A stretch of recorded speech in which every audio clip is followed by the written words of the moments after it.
రైతుకు సాయం ఛానల్కు స్వాగతం అండి. ఈరోజు మనము మిరపలో డ్రిప్ ఎరువులు ఏ విధంగా వాడుకోవాలో చెప్పుకోబోతున్నామండి. మనం మొదటగా డ్రిప్ ఎరువులను 25 రోజుల సమయంలో వాడుకోవాలండి. ఆ సమయంలో మనం 3-19 వాడుకోవడం వల్ల మొక్క అనేది పెరుగుదలకు ఎంతగానో సహాయపడుతుందండి.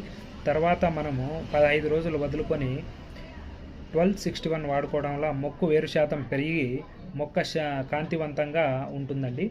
తర్వాత మనం పూత పిందే సమయంలో 13-40-13 వాడుకోవడం వల్ల మంచి దిగుబడి రావడానికి ఇది సహాయపడుతుందండి. అదేవిధంగా బోరాన్ మరియు మ్యాక్స్ వాడుకోవడం వల్ల మొక్క అనేది కాంతివంతంగా ఉండటానికి ఇది ఎంతగానో సహాయపడుతుందండి.